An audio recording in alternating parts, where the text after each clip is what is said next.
Sir ಜೊತೆ ಮಾಡ್ತಾ ಇದ್ದೀರಾ, ಚಂದನ್ ಸರ್ ಜೊತೆ. ನೀವು ಅವ್ರ ಜೊತೆ ಕಾಪಲ್ಲೇ ಇರ್ತೀರಾ? ನೀವು ಅಂಡರ್ ಕಾಪಲ್ಲಿ ನೀವು ಆಲ್ರೆಡಿ ಟ್ರೈಲರಲ್ಲಿ ನೋಡಿದೀವಲ್ಲ, ಮತ್ತೆ ಇಲ್ಲ ಅಂದ್ರೆ ಇಲ್ಲ ಇಲ್ಲ ಇಲ್ಲ ಇಲ್ಲ ಇಲ್ಲ ನನ್ನ ಕಾಪಲ್ಲ. ಮತ್ತೆ ಪಿಸ್ತೂಲ್ ಎಲ್ಲ ಹಿಡ್ದಿದ್ದೀರಾ? ಹೌದು ಹೌದು. ಅಂದ್ರೆ ಈ ಸಿನಿಮಾದಲ್ಲಿ ಅವ್ರು ಕಾಪ್ ಆಗಿದ್ರು ಕೂಡ ಇವಾಗ ಅದನ್ನೇ ಕ್ವಶನ್ ಬಂತು, ಯಾಕೆ ಸರ್ ಪೊಲೀಸ್ ಆಫೀಸರ್ ಲವ್ ಮಾಡಬಾರ್ದ ಅಂತ ಹೇಳಿ. ಸೊ ನನ್ನನ್ನ ಲವ್ ಮಾಡೋದಕ್ಕೆ ಹಿಂದೆ ಬೀಳ್ತಾರೆ ಅವರು. ಅದನ್ನ ಯಾಕೆ ಏನು ಅಂತ ಸಿನಿಮಾದಲ್ಲಿ ನೋಡ್ಬೇಕು ಅಷ್ಟೇನೆ. ನಿಮ್ಮಿಂದ ಬಿದ್ದು ನಿಮ್ಮನ್ನೇ ಅಂಡರ್ ಕಾಪ್ ಮಾಡ್ಕೊಬಿಟ್ರ ಅವ್ರು? ಅದೆಲ್ಲ ಗೊತ್ತಿಲ್ಲ.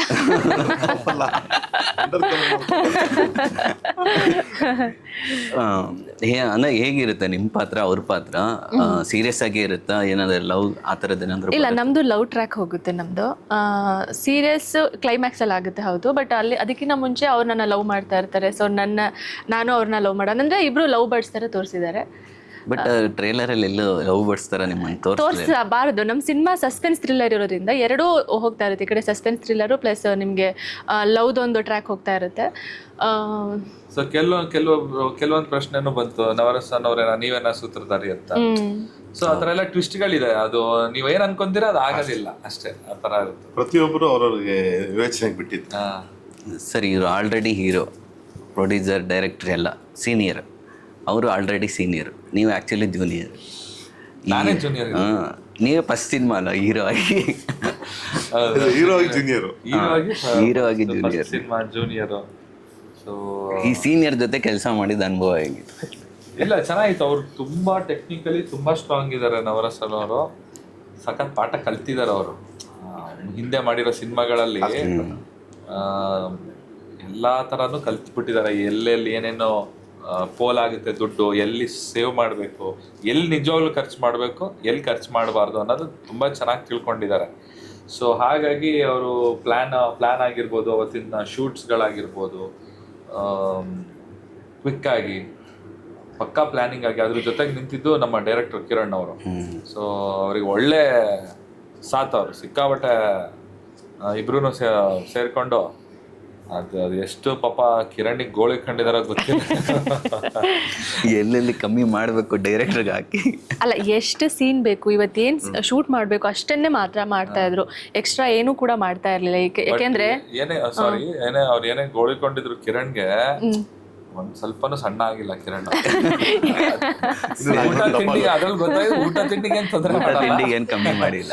ಹೊಟ್ಟೆ ತುಂಬಾ ಊಟ ಹಾಕ್ತಾರೆ, ಹಂಗೆ ಕೆಲಸನ ಹಂಗೆ ತರಿಸ್ತಾರೆ.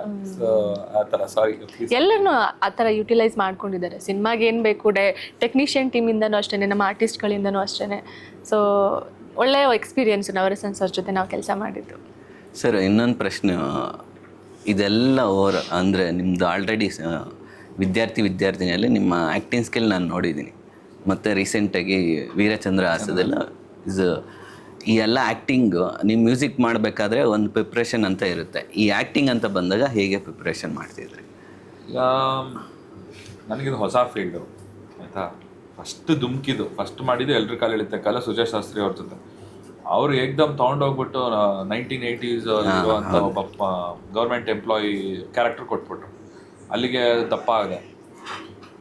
ಸ್ವಲ್ಪ ದಪ್ಪನೇ ಇದ್ದೆ ಆ ಟೈಮಲ್ಲಿ. ಸ್ವಲ್ಪ ಏನೋ ಬೇರೆ ಯೋಚನೆಗಳು ಏನೇನೋ ಆಗಿಬಿಟ್ಟು ನನ್ನ ಬಾಡಿ ಶೇಪಲ್ಲಿ ಇರಲಿಲ್ಲ ನಾನು. ಇವರು ಅದೇ ಥರ ಬೇಕು ಅಂತಂದ್ರು, ಇನ್ನೂ ಸ್ವಲ್ಪ ಜಾಸ್ತಿ ಮಾಡಿದೆ, ಇನ್ನೂ ಸ್ವಲ್ಪ ದಪ್ಪ ಆಗಿಬಿಟ್ಟೆ.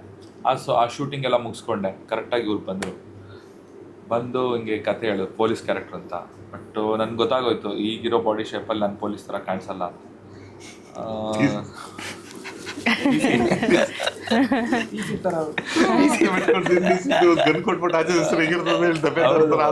ಹೌದು, ನಿಜವಾಗ್ಲೂ ತುಂಬಾ ಬ್ಯಾಡ್ ಆಗಿತ್ತು. ಸೊ ದೆನ್ ಆಮೇಲೆ ಟೈಮ್ ಕೊಟ್ರು, ಆಲ್ಮೋಸ್ಟ್ 3 months.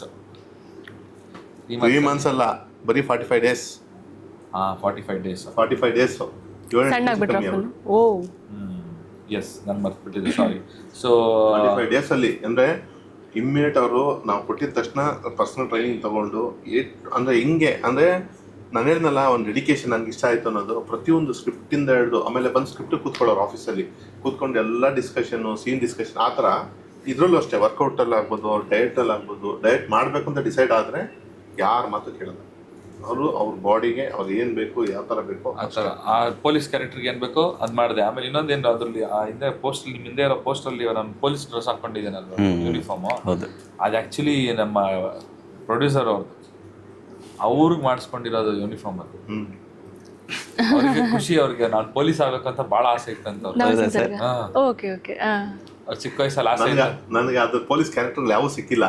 ಅಟ್ಲೀಸ್ಟ್ ನಮ್ಮ ಹೀರೋನ ಇಂಟ್ರೊಡ್ಯೂಸ್ ಮಾಡ್ತಿದೀವಿ, ನಮ್ಮ ಹೀರೋ ಆದ್ರೂ ಪೊಲೀಸ್ ಆಗಿರ್ಬೇಕು, ಅಂಡರ್ ಕಾಪ್ ಆಗಿದ್ರು ಪರವಾಗಿಲ್ಲ, ಒಂದು ಸೀನ್ ಬಂದು ಪೊಲೀಸ್ ಆಗಿರ್ತಾರೆ. ಆಕ್ಚುಲಿ ಒಂದು ಸೀನ್ ಏನೋ ಒಂದು ಸೀನ್ ಅಲ್ಲಿ ಆ ಇದ್ರಲ್ಲಿ ಬಂದು ಎಂಟ್ರಿ ಇಲ್ಲ ಸರ್. ಒಂದು ಸಸ್ಪೆನ್ಸ್ ಇಟ್ಟಿದ್ದಾರೆ ಅವ್ರು ಇಟ್ಕೊಂಡು. ನೀಟಾಗಿ ಇಡೀ ಸಿನಿಮಾ ಸಸ್ಪೆನ್ಸ್ ನೀಟಾಗಿ ಅದನ್ನ ಹೊಲಿಸಿ ಅದನ್ನ ಇಟ್ಕೊಂಡಿದ್ರು ಮನೇಲಿ. ತಗೊಂಬಂದು ಹಂಗೆ ಹಾಕಿದ್ರೆ ಏನ್ ಫಿಟ್ ಆಯ್ತು ಅಂತ ಹೇಳಿದ್ರೆ ಅಷ್ಟು ಚೆನ್ನಾಗಿ ಫಿಟ್ ಆಯ್ತು. ಇನ್ನೊಂದು ಪ್ರಶ್ನೆ ಅಂದರೆ ಸೂತ್ರಧಾರಿ ಅಂದಿದ ತಕ್ಷಣ ಒಂದು ಕೆಲವೊತ್ತಿಗೆ ಅವ್ರದ್ದೇ ಅದರ ಸುಳಿಯಲ್ಲೂ ಸುತ್ಕೋತಾರೆ. ಅಂದರೆ ಈ ಕ್ರೈಮ್ ಸ್ಟೋರಿಲಿ ಒಂದು ಸಮಾಜಕ್ಕೆ ಏನೋ ಹೇಳಕ್ಕೆ ಹೊಟ್ಟಿದ್ದೀರಾ, ಇಲ್ಲ ಇವಾಗಿನ ಸತ್ಯ ಘಟನೆಗಳು ಆ ಥರದ್ದೇನೋ ಇನ್ಸಿಡೆಂಟಾ? ಆ್ಯಕ್ಚುಲಿ ಏನಂದರೆ ನಾವು ಸೂತ್ರಧಾರಿ ಬಂದು is not A real incident, ಇದು ಬಂದು ಕಾಲ್ಪನಿಕ ಒಂದು ಕತೆ. ಬಟ್ಟು ಈ ಥರ ನಡೆದಿರೋದು ಉಂಟು, ಬೇರೆ ಕಡೆ ಎಲ್ಲ ನಡೆದಿದ್ದಾವೆ, ನಡೀತಾನೂ ಇದ್ದಾವೆ. ಬಟ್ ಇದನ್ನು ನಾವು ಯಾವುದೋ ಒಂದು ರಿಯಲ್ ಸ್ಟೋರಿಯಿಂದ ಇದು ಮಾಡಿದ್ವಿ, ಇನ್ಸ್ಪೈರ್ ಆದ್ವಿ, ಅವೆಲ್ಲ ಇಲ್ಲ. ಈ ಥರ ನಡೀತಿರೋ ಸಬ್ಜೆಕ್ಟ್ ನಮ್ಮ ಮುಂದೆನೇ 108 ನಡೀತಾ ಇರುತ್ತೆ. ಅದರಲ್ಲಿ ಒಂದನ್ನು ಪಿಕ್ ಮಾಡಿಕೊಂಡು ಇದನ್ನು ಸಬ್ಜೆಕ್ಟ್ ಇಟ್ಕೊಂಡು ಹೋದ್ವಿ ನಾವು. ಯಾಕಂದ್ರೆ ನಾನು ಎಲ್ಲ ಥರನೂ ಸಿನಿಮಾ ಮಾಡಿದ್ದೀನಿ. ಫಸ್ಟ್ ರಾಕ್ಷಸ ಇತ್ತು ನಾನು ಮಾಡಿದ ಸಿನಿಮಾ ಆರರು, ನೆಕ್ಸ್ಟ್ ವೈರ ಮಾಡಿದೆ, ಸಸ್ಪೆನ್ಸ್ ವಿತ್ ಆರರು, ಅದಾದಮೇಲೆ ದಮಯಂತಿ ತಿರ್ಗಿ ಆರರು, ಈ ಥರ ವೈರ ಸೈಕೋಶಂಕರ, ಅದು ಕ್ರೈಮು, ಬರೀ ಕ್ರೈಮು, ಬರೀ ಇದು ಬಂದ್ಬಿಟ್ಟು ಒಂದು ಪೊಲೀಸ್ ವಿತ್ ಕ್ರೈಮ್ ಥ್ರಿಲ್ಲರ್. ಅಂದರೆ ಒಂದು ಪ್ರಾಪರ್ ಈ Malayalam Tamil cinema proper crime thrillers ಬರುತ್ತಲ್ಲ, ಆ ಥರ ಸಿನಿಮಾ ಮಾಡಬೇಕು ಅಂತ ತುಂಬ ಆಸೆ ಇತ್ತು ನನಗೆ.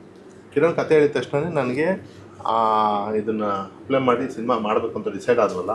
ಮಾಡಿದಾಗ ಈ ಪೊಲೀಸ್ ಪಾತ್ರ ಇವರು ನಮ್ಮ ಚಂದನ್ ಪ್ರೋಬಂದ ಸಣ್ಣ ಆಗಿ ನೀಟಾಗಿ ಏನಲ್ಲ, ಇಡೀ ಸಿನಿಮಾದಲ್ಲಿ ಅವ್ರು ಇಲ್ಲಿವರೆಗೂ ರ್ಯಾಪರ್ ಆಗಿ ಸಾಂಗ್ ಪರ್ಫಾರ್ಮೆನ್ಸ್ ನೋಡಿಕೊಂಡು, ಇಲ್ಲ ಸಾಂಗ್ಸ್ ಆಲ್ಬಮ್ಸು, ಇಂಡಿವಿಜುವಲ್ ಆಲ್ಬಮ್ಸು ಈ ಥರ ಬಂದಿದ್ದಾರೆ. ಬಟ್ ಆ್ಯಕ್ಟಿಂಗ್ ವೈಸು ಹೇಳಿದ್ನಲ್ಲ, ಆ್ಯಕ್ಟಿಂಗ್ ವೈಸು 100% ಹೇಳ್ತೀನಿ, 100ಗೆ 100% ಅವ್ರು ಇದು ಕೊಟ್ಟಿದ್ದಾರೆ, ರಿಸಲ್ಟ್ ಕೊಟ್ಟಿದ್ದಾರೆ. ಯಾಕಂದರೆ ಸಿನಿಮಾ ನೋಡ್ರೆ ಗೊತ್ತಾಗುತ್ತೆ. ಯಾಕಂದರೆ ಅಷ್ಟು ಈಸಿ ಅಲ್ಲ. ಇಲ್ಲೇನು ಅಂದರೆ ಫಸ್ಟ್ ಆಫ್ ಆಲ್ ಒಂದು ನಮಗೆ ಒಂದು ಎಂಟರ್ಟೈನ್ಮೆಂಟ್ ಬೇಕು. ಈಗ ಒಬ್ಬ ನಾರ್ಮಲ್ ಹೀರೋ ಒಂದು ಬರೀ ಸೀರಿಯಸ್ ಇಡೀ ಸಿನಿಮಾನ ಮಕ್ಕ ಹಿಂಗೆ ಹಿಡ್ಕೊಂಡು ಹೋಗೋಕ್ಕಾಗಲ್ಲ. ಕತೆ ತಕ್ಕನಂಗೆ ಚೇಂಜ್ ಆಗ್ತಾ ಹೋಗ್ಬೇಕು, ಸಿಚುವೇಶನ್ಸ್ ತಕ್ಕನಂಗೆ ಹೋಗ್ಬೇಕು. ಆ ಒಂದು ಚೇಂಜ್ ಓವರು ಒಂದು ಹೀರೋದಲ್ಲಿ ಬೇಕು. ಅದು ಫಸ್ಟ್ ಸಿನಿಮಾದಲ್ಲಿ ತುಂಬ ಕಷ್ಟ. ಬಟ್ ಆ ಫಸ್ಟ್ ಸಿನಿಮಾದಲ್ಲೇ ನಿಜವಾಗ್ಲೂ ಹೇಳ್ತೀನಿ, ಸ್ಪ್ರೂಡ್ 100ಗೆ 100% ಇಂಪ್ರೂವ್ ಮಾಡಿದ್ದಾರೆ. ಇನ್ನು ಸಾಕಷ್ಟು ನನಗೆ ಅನಿಸಿದಂಗೆ ಸೂತ್ರಧಾರಿ ಆದಮೇಲೆ ನಾನೇ ಕಡೆ ಇನ್ನೂ ಒಂದು 2 ಸಿನಿಮಾ ಅನೌನ್ಸ್ ಮಾಡೋ ಸಾಧ್ಯತೆ ಇದೆ. ಮಾಡ್ತೀನಿ 100%. ಯಾಕಂದರೆ ಈ ಥರ ನಮ್ಮ ಹೇಳ್ತಾ ಇರೋದು ಡೆಡಿಕೇಟೆಡ್ ಆಗಿ ಅಷ್ಟು ಹಾರ್ಡ್ ವರ್ಕ್ ಮಾಡಿ ಅಂಥವ್ರ ಜೊತೆ ನಾವು ಮಾಡೋಣ. ದುಡ್ಡು ಬರುತ್ತೆ, ಬಿಡತ್ತೆ, ಹೋಗುತ್ತೆ, ಬರುತ್ತೆ, ಸೆಕೆಂಡ್ರಿ. ಬಟ್ ಅಂಥ ಒಂದು ಒಳ್ಳೆ ಜನಗಳ ಜೊತೆ ನಾವು ಇರಬೇಕಷ್ಟೇ. ಮೇಡಮ್, ಒಂದು ವಿಚಿತ್ರ ಅಂತ ಸ್ಟೋರಿ ಏನೋ ಬರುತ್ತೆ, ಡೈಲಾಗೆಲ್ಲ ಬರುತ್ತೆ ಟ್ರೈಲರಲ್ಲಿ. ಆ ವಿಚಿತ್ರವಾದ ಕೇಸನ್ನು, ಆ ಕೇಸಲ್ಲಿ ನೀವೆಷ್ಟು ಭಾಗಿಯಾಗಿದ್ದೀರಾ? ಫುಲ್ ಭಾಗಿಯಾಗಿರ್ತೀನಿ ನಾನು. ಇನ್ನು ನೀವೇ ಆ ವಿಚಿತ್ರ ಕೇಸ? ಅದನ್ನೇ ಹೇಳ್ತಾರೆ ನಾವು, ಸಸ್ಪೆನ್ಸ್ ಸಿನಿಮಾ ಅದು. ಯಾರು ಅಂತಾನೆ ಗೊತ್ತಾಗ್ಬೇಕು. ಅದೇನು ಯಾರು ಸೂತ್ರಧಾರಿ ಸಿನಿಮಾ ಟೈಟಲ್ಲೇ ಯಾರಿಗೂ ಗೊತ್ತಾಗಲ್ಲ. ಒಬ್ಬೊಬ್ರು ಅನ್ಕೋತಾರೆ ಓ ಇವ್ರು ಇರ್ಬೋದೇನೋ, ಕ್ಲೈಮ್ಯಾಕ್ಸ್ವರೆಗೂ ಇವರು ಅನ್ಕೋಷ್ಟೇ ಚೇಂಜ್ ಆಗಿ ಹೋಗ್ಬಿಡ್ತಾರೆ, ಯಾರು ಅಂತಾನೆ ಗೊತ್ತಾಗೋದಿಲ್ಲ. ಸೊ ಆ ಥರದೊಂದು ನಮ್ಮ ಡೈರೆಕ್ಟರ್ ಸರ್ ಫುಲ್ಲು ಟೆನ್ಷನ್ ಆಗ್ಬಿಡ್ಬೇಕು. ಇವ್ರನ್ನ ಅನ್ಕೊಂಡ್ಬಿಟ್ವಲ್ಲಪ್ಪ, ಇವ್ರು ಆಗ್ಬಿಟ್ರೆ ಎಷ್ಟು ಈ ಥರ, ಇವ್ರಿಗೂ ಎಷ್ಟು ತಲೆಗೆಟ್ಟೋಗುತ್ತೋ ಆಡಿಯನ್ಸ್ಗೂ ಅಷ್ಟೇ ತಲೆಗೆಟ್ಟೋಗುತ್ತೆ. ಚಂದನ್ ಸರ್, ನೀವು ಆ ವಿಚಿತ್ರ ಕೇಸಲ್ಲಿ ನೀವೇನಾದರೂ ಮುಳುಗಿರ್ತೀರಾ? ಅಲ್ಲ, ಇದ್ರ ಬಗ್ಗೆ ಸರ್ಚ್ ಮಾಡ್ತಾ ಮಾಡ್ತಾ ಮಾಡ್ತಾ ಕೊನೆಗೆ ನೀವೇನಾದ್ರೂ ಮುಳುಗಿದ್ರ? ಕೊನೆಗೆ ನಾನೇನೆ ಅಂತ ಅದು ಆಗುತ್ತೆ.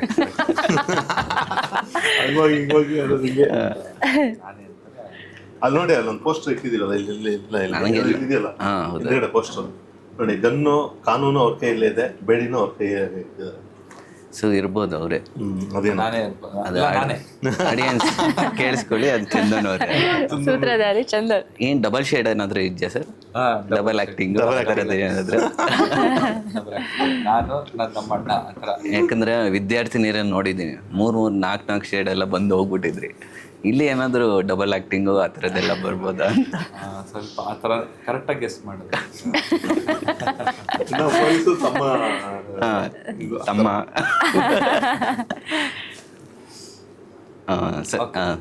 ಹೇಳಿ ಏನು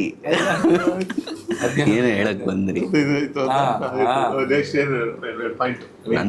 ಇಲ್ಲ, ನನ್ನ ಪ್ರಕಾರ ಅವರೇ ವಿಚಿತ್ರ ಕೇಸ ಅನ್ಸುತ್ತೆ. ಆ ಕೊನೆ ಟ್ರೇಲರ್ ಅಲ್ಲಿ ಕೂಡ ಬರುತ್ತೆ, ಸೂತ್ರಧಾರಿ ಸಿಕ್ಕಿದ್ರು ಅಂತ ಸರ್ ಹೇಳಿದ್ದಾರೆ. ಲಾಸ್ಟ್ ಡೈಲಾಗ್ ಯಾರದ್ದು, ಯಾರು ಇರ್ಬೋದು ಅದನ್ನೇ ಆ ಸೂತ್ರಧಾರಿ ಕತೆ ನಾವು ಅಲ್ಲ ಅಲ್ಲಿ ಈಗ ಎಕ್ಸಾಂಪಲ್ ಏನಂದ್ರೆ, ಈಗ ನಮ್ಮ ಅಪೂರ್ವ ಆಕ್ಟ್ ಮಾಡಿದ್ದಾರೆ. ಅಪೂರ್ವದು ಅಷ್ಟೇ ಫಸ್ಟ್ ಡೇ ಅದು ಸೀಕ್ವೆನ್ಸ್ ಇಂದ ಹಿಡಿದು ಲಾಸ್ಟ್ವರೆಗೂ ಅವ್ರದ್ದು ಆಕ್ಚುಲಿ ಪರ್ಫಾರ್ಮೆನ್ಸ್, ಅವರು ಡೈರೆಕ್ಟರ್ ಬೇರೆ. ಹೌದಾ? ಶಾರ್ಟ್ ಮೂವಿ, ಸಾರಿ ಇದು ಅವಾರ್ಡ್ ಫಿಲಮ್, ಮಕ್ಕಳ ಫಿಲಮ್ ಮಾಡಿದ್ರಲ್ಲ. ಮತ್ತೆ ಆ ಥರ ಎಲ್ಲ ಒಂದು ಒಳ್ಳೆ ಟೆಕ್ನಿಷಿಯನ್ಸ್ ನಮ್ಮ ಟೀಮು ಎಲ್ಲ ಚೆನ್ನಾಗಿದೆ. ಬಟ್ ಕತೆ ಬಗ್ಗೆ ನಾವೆಲ್ಲೂ ಬಿಟ್ಕೊಡಲ್ಲ, ಕತೆನ ಥಿಯೇಟ್ರಲ್ಲೇ ನೋಡಿ. ಆ ಕೊನೆಯ ಸೂತ್ರಧಾರಿ ಯಾರೋ ವಿಲನ್ ಆಗಿರ್ಬೋದಾ, ಯಾರೋ ಹೊಸ ಅಪಿಯರೆನ್ಸ್ ನೀವೇ ಅಂತ ಗೊತ್ತಾಗುತ್ತೆ ಸ್ವಲ್ಪ, ಇಲ್ಲ ಯಾರ್ದು ಹೊಸ ಆಕ್ಟರ್ ಆ ಥರದ್ದೆಲ್ಲ ಏನಿಲ್ಲ. ಸಿನಿಮಾ ಕಥೆನೇ ಸೂತ್ರಧಾರಿ. ನಾನು ಹೇಳಿನಲ್ಲ, ಇಡೀ ಸಿನಿಮಾದಲ್ಲಿ ಇವಾಗ ಇನ್ನೊಂದು ಹೇಳ್ತೀನಿ, ಚಂದನ್ ಅವ್ರ ಬಗ್ಗೆ 2 minutes ಕಂಪ್ಲೀಟ್ ಮಾಡ್ತೀವಿ.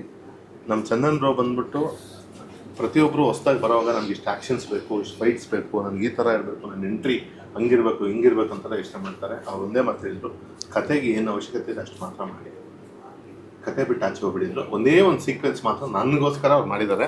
ಜಸ್ಟ್ ಎಂಟ್ರಿ ಸೀನ್ ಒಂದು ಏನಕ್ಕಂತ ಹೇಳ್ತೀನಿ, ಅದು ನನ್ನ ಪರ್ಸೆಪ್ಷನ್. ನಾನು ಏನಕ್ಕಂತ ಹೇಳ್ತೀನಿ ಅಂದರೆ, ನನಗೊಬ್ಬ ಆ್ಯಕ್ಟರ್ ಆಗಿ ನಾನು ಇಲ್ಲಿ ಕರ್ನಾಟಕದಲ್ಲಿ ಹೆಸರು ಮಾಡಬೇಕು ಅಂತ, ಒಬ್ಬ ಆ್ಯಕ್ಟರ್, ಹೀರೋ ಅನ್ನೋದಕ್ಕಿಂತ ಒಬ್ಬ ಆ್ಯಕ್ಟರ್, ಒಳ್ಳೆ ಆ್ಯಕ್ಟರ್ಗೂ ಅವನು ಅಂತ ಹೆಸರು ಮಾಡ್ಬೇಕಂತ ಅಂದ್ಕೊಂಡಿದ್ದೀನಿ. ಸೊ ಅದಕ್ಕೋಸ್ಕರ ಒಬ್ಬ ಆ್ಯಕ್ಟ್ರಿಗೆ ಏನು ಬೇಕು ಅಷ್ಟು ಮಾತ್ರ ಮಾಡಿ ಸರ್.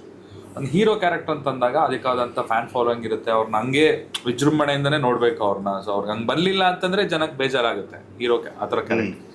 ಸೊ ಇಲ್ಲಿ ಒಬ್ಬ ಆ್ಯಕ್ಟ್ರಾಗಿ ನಾನು ಇಂಟ್ರೊಡ್ಯೂಸ್ ಆಗಿ ಜರ್ನಿನ ಸ್ಟಾರ್ಟ್ ಮಾಡಬೇಕು ಅಂತ ಮಾಡಿದ್ದು. ಅದಕ್ಕೋಸ್ಕರ ಅದು ನಿಜವಾಗ್ಲು, ಯಾಕಂದ್ರೆ ಕತೆಗೆ ಏನು ಬೇಕೋ ಅದನ್ನೇ ಮಾಡಿದ್ದಾರೆ. ಸಾಂಗ್ಸು ಅಷ್ಟೇ, ಕತೆಗೆ ಎಲ್ಲೆಲ್ಲಿ ಏನೇನಾದ್ರು ಅಡ್ಡ ಆಗುತ್ತೆ ಅಂದಾಗ ಸೆಕೆಂಡ್ ಹಾಫಲ್ಲಿ ಒಂದು ಸಾಂಗ್ನೇ ಸೈಡ್ಗೆ ಹಾಕಿದ್ವಿ, ರೆಡಿ ಇದ್ದಿದ್ದು ಸಾಂಗ್ನೇ ತೆಗೆದ್ವಿ ಸೆಕೆಂಡ್ ಹಾಫಲ್ಲಿ. ಕಾರಣ ಏನಂದರೆ, ಸಾಂಗ್ಸ್ ಎಲ್ಲೂ ಓವರ್ಲ್ಯಾಪ್ ಆಗಬಾರ್ದು. ಆ ಥರ ಪ್ರತಿಯೊಂದು ಹೇಳಿದ ತಕ್ಷಣ ಪಾಪ ಅವ್ರ ಸಾಂಗ್ ಅಷ್ಟು ಕಷ್ಟಪಟ್ಟು ಮಾಡಿದ್ರು, ಈ ಥರ ಓವರ್ಲ್ಯಾಪ್ ಆಗ್ತಿದೆ ಅಂದಾಗ ಇಲ್ಲ ಬೇಡ, ಕತೆಗೆ ಎಲ್ಲೂ ಡ್ಯಾಮೇಜ್ ಆಗೋದ್ರೆ ಬೇಡ. ಅಂದರೆ ಇಲ್ಲಿ ಯಾರೋ ಅವ್ರವ್ರ ಸ್ವಾರ್ಥಕ್ಕೆ, ಈಗ ನನ್ನ ಸ್ವಾರ್ಥಕ್ಕೇನೋ ಅವ್ರ ಸ್ವಾರ್ಥಕ್ಕೇನೋ ಇಲ್ಲ, ಅವರು ಹೀರೋ ಈ ಥರ ಯಾವುದೂ ಇಲ್ಲ. ಎಲ್ಲರೂ ಕಷ್ಟಪಟ್ಟಿರೋದು ಬರೀ ಸಿನಿಮಾ ಗೆಲ್ಲಬೇಕು, ಸ್ಟೋರಿ ಗೆಲ್ಲಬೇಕು, ಕತೆ ಗೆಲ್ಲಬೇಕು, ಇದ್ರ ಮೇಲೆ ಟ್ರಾವೆಲ್ ಮಾಡಿದ್ವಿ. ಓಕೆ ಸರ್, ಇದೇ ಮೇ 9ನೇ ತಾರೀಕು ರಿಲೀಸ್ ಆಗ್ತದೆ. ನಿಮ್ಮ ಇಷ್ಟವಾದ ಆಡಿಯನ್ಸ್ಗೆ ಏನು ಸಿಗ್ಬೋದು? ಎಲ್ಲ ನನ್ನ ಪ್ರೀತಿಯ ಆಡಿಯನ್ಸ್ಗಳಿಗೆ ಒಂದು ಒಳ್ಳೆ ನವರಸನ್ ಅವ್ರು ಅವಾಗಲೇ ಹೇಳ್ದಂಗೆ ಮ್ಯೂಸಿಕಲ್ ಟ್ರೀಟ್ ಅಂತೂ ಇದೆ. ಥಿಯೇಟ್ರಲ್ಲಿ 2 hours ಅಮೇಝಿಂಗ್ ಆಗಿರೋ ಮ್ಯೂಸಿಕ್ಕು, ಫೀಲು, ಆ ವಿಜುವಲ್ ಜೊತೆ ಆ ಬ್ಯಾಕ್ಗ್ರೌಂಡ್ ಮ್ಯೂಸಿಕ್ ಕೇಳ್ತಾ ಇದ್ರೆ ನಿಮಗೆ ಸಿನಿಮಾ ಕನೆಕ್ಟ್ ಆಗುತ್ತೆ. ಆ್ಯಂಡ್ ಕ್ಯಾರೆಕ್ಟರ್ಗಳು ಎಲ್ಲ ತುಂಬ ಚೆನ್ನಾಗಿ ಆ್ಯಕ್ಟ್ ಮಾಡಿದ್ದಾರೆ. ಅಪೂರ್ವ ಅವರು, ತಬ್ಲಾ ನಾಣಿ ಸರ್ ಅವರು, ಆಮೇಲೆ ಪ್ರತಿಯೊಬ್ಬರು ಆ್ಯಕ್ಟ್ ಮಾಡಿರುವಂಥ ಎಲ್ಲರೂ ತುಂಬ ಚೆನ್ನಾಗಿ ಆ್ಯಕ್ಟ್ ಮಾಡಿದ್ದಾರೆ. ಆ್ಯಂಡ್ ಕತೆ ತುಂಬ ಗ್ರಿಪ್ಪಿಂಗ್ ಆಗಿದೆ. ಬೋರ್ ಆಗ್ದಿರಂಗೆ 2 hours ನಿಮಗೆ ಫುಲ್ ಎಂಟರ್ಟೈನ್ ಮಾಡಿ ಥಿಯೇಟ್ರಿಂದ ಕಳಿಸ್ಕೊಡ್ತೀವಿ. ಮೇ 9ನೇ ತಾರೀಕು ಸೂತ್ರಧಾರಿ. ಆ ಸೂತ್ರಧಾರಿ ಚಂದನ್, ಕೊನೆಗೂ ಸಿಗೋದು ಅವರೇ, ವಿಲನ್ನು ಅವರೇ, ನಾನೇ ವಿಲನ್, ಎಲ್ಲ ಅವರೇ, ಹೀರೋಯಿನು ಅವರೇ, ಹೀರೋಯಿನ್ ಇಲ್ಲ. ಓಕೆ, ಅಪೂರ್ವ ಮ್ಯಾಮ್ ನೀವು ಇದೇ ಮೇ 9ನೇ ತಾರೀಕು ನಾವು ಥಿಯೇಟರಿಗೆ ಬರ್ತಾ ಇದ್ದೀವಿ. ಸೊ ಎಲ್ಲರೂ ಕೂಡ ಕನ್ನಡ ಸಿನಿಮಾನ ಥಿಯೇಟರ್ಗೆ ಬಂದು ನೋಡಿ ಅಂತ ಕೇಳ್ಕೊತೀನಿ. ಯಾಕೆಂದರೆ ಸಸ್ಪೆನ್ಸ್ ಥ್ರಿಲ್ಲರ್ ಸಿನಿಮಾ ರೀಸೆಂಟ್ ಟೈಮಲ್ಲಿ ಬಂದಿಲ್ಲ. ಇದು ಫ್ರೆಶ್ ಫೀಲ್ ಕೊಡುತ್ತೆ. ನೀವು ಥಿಯೇಟರ್ ಕುತ್ಕೊಂಡು ನೋಡಿದರೆ ಯಾರಿಗೂ ಎಲ್ಲೂ ಏನೂ ಮೋಸ ಆಗಲ್ಲ. ಒಂದು ಒಳ್ಳೆ ಸಿನಿಮಾನ ನೋಡ್ದಂಗೆ ಆಗುತ್ತೆ. ಚಂದನ್ ಶೆಟ್ಟಿ ಅವರ ಮೊದಲನೇ ಲಾಂಚ್ ಸಿನಿಮಾ. ಸೊ ಯಾರ್ಯಾರೆಲ್ಲ ಚಂದನ್ಗೆ ಮ್ಯೂಸಿಕಲ್ ಸಪೋರ್ಟ್ ಮಾಡಿದ್ರು, ಸೊ ಅವರಿಗೆ ಈ ಸಿನಿಮಾದಿಂದ ಒಂದು ಮುಂದಿನ ಹೆಜ್ಜೆ, ಮುಂದಿನ ಸ್ಟೆಪ್ ಇಡೋದಕ್ಕೆ ಎಲ್ಲರೂ ಕೂಡ ನಾವೆಲ್ಲ ಸಪೋರ್ಟ್ ಮಾಡಬೇಕು. ಸೊ ಎಲ್ಲರೂ ಕೂಡ ಮೇ 9ನೇ ತಾರೀಕು ಥಿಯೇಟರಿಗೆ ಬಂದು ಸಿನಿಮಾ ನೋಡಿ. ವಿಚಿತ್ರ ಕೇಸಲ್ಲಿ ಅಪೂರ್ವ ಅವರು ಭಾಗಿಯಾಗಿದ್ದಾರೆ. ಸರ್, ನೀವು ನಿಮ್ಮ ಬಗ್ಗೆ ಹೇಳಲೇಬೇಕು. ದೊಡ್ಡ ದೊಡ್ಡ ಈವೆಂಟ್ಸ್ಗಳು ಮಾಡ್ತೀರಾ, ಯಾವಾಗಲೂ ಒಂದು ಕನ್ನಡ ಸಿನಿಮಾಗೆ ಜೊತೆಯಾಗಿರ್ತೀರ. ನಿಮ್ಮದೇ ಪ್ರೊಡಕ್ಷನ್, ನೀವೇ ಪ್ರೊಡ್ಯೂಸರ್ ಆಗಿರೋದ, ಕ್ರಿಯೇಟಿವ್ ಹೆಡ್ಡು, ಡೈರೆಕ್ಟ್ರು ಎಲ್ಲ ನೀವೇ. ಸೂತ್ರಧಾರಿ ಬಗ್ಗೆ ನೀವು ಹೇಳಿ.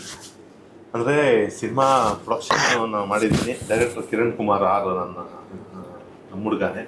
ಅವನಿಗೆ ಇದು ಮೊದಲನೇ ಸಿನಿಮಾ, ಹಾಗೂ ನಮ್ಮ ಚಂದನ್ ಶೆಟ್ಟಿ ಅವ್ರಿಗೂ ಇದು ಮೊದಲನೇ ಸಿನಿಮಾ. ನಾನು ಕನ್ನಡ ಜನತೆಯಲ್ಲಿ ಕೇಳ್ಕೊಳ್ಳೋದು ಇಷ್ಟೇ ಎಲ್ಲರಿಗೂ, ನೋಡಿ ಹೊಸ ಪ್ರತಿಭೆಗಳು, ಹೊಸ ತಂತ್ರಜ್ಞರು, ಈ ಥರ ಹೊಸಬರು ಬಂದು ಇಂಡಸ್ಟ್ರಿಗೆ ಬರುವಂಥ ಟೈಮಲ್ಲಿ ಟ್ಯಾಲೆಂಟ್ ಇರೋರು ಇದ್ದಾಗ ದಯವಿಟ್ಟು ನೀವೆಲ್ಲರೂ ಬಂದು, ನೀವು ಕೊಡೋ ಒಂದು ಟಿಕೆಟ್ ದುಡ್ಡು ಒಬ್ಬ ಹೀರೋ ಜಾಗನ ಆಗಲಿ, ಆ ಪ್ರೊಡಕ್ಷನ್ ವ್ಯಾಲ್ಯೂಸ್ನ ಆಗಲಿ ದೊಡ್ಡದು ಮಾಡುತ್ತೆ. ಆ ಹೀರೋ ಇನ್ನೊಂದು ಸಿನಿಮಾಗಳು ಮಾಡೋಕ್ಕೆ ಸಾಧ್ಯತೆ ಆಗುತ್ತೆ. ಪ್ರತಿಯೊಬ್ಬರು ನಾನು ಕೇಳ್ಕೊಳ್ಳೋದು ಇಷ್ಟೇ, ನೀವು ಎಷ್ಟೋ ಆಲ್ಬಮ್ಸ್ನ ಸಾಂಗ್ಸ್ನ ಪಬ್ಗಳಲ್ಲಿ ಎಲ್ಲ ಕಡೆ ನೀವು ಕೇಳಿ ಆನಂದ ಪಟ್ಟಿರ್ತೀರ. ಬಟ್ ಇದು ನೀವು ಇಲ್ಲಿವರೆಗೂ ತೊಗೊಂಡಿರೋ ಇದರಲ್ಲಿ ಇದು ಅವ್ರಿಗೆ ಉಲ್ಟಾ ಕೊಡುವಂಥ ಒಂದು ಸಮಯ. ದಯವಿಟ್ಟು ಎಲ್ಲ ಕನ್ನಡ ಜನತೆಗೆ ಕೇಳ್ಕೊಳ್ಳೋದು, ನಮ್ಮ ಚಂದನ್ ಶೆಟ್ಟಿ ಅವ್ರನ್ನ ಈ ಸೂತ್ರಧಾರಿ ಸಿನಿಮಾನ ಬಂದು ಎಲ್ಲ ಸಪೋರ್ಟ್ ಮಾಡಿ ಅವ್ರ ಒಬ್ಬ ಹೀರೋ ಆಗಿ ನಿಲ್ಲಿಸ್ಬೇಕಂತ ಇಡೀ ಕನ್ನಡಕ ಜನತೆಗೆ ಕೇಳ್ಕೊತೀನಿ. ಸೂತ್ರಧಾರಿ ಮೇ 9ನೇ ತಾರೀಕು ನಿಮ್ಮ ಹತ್ತಿರದ ಥಿಯೇಟರ್ಗಳಲ್ಲಿರುತ್ತೆ, ಬಂದು ನೋಡಿ ಸಪೋರ್ಟ್ ಮಾಡಿ. Thank you thank you so much. Thank you so much.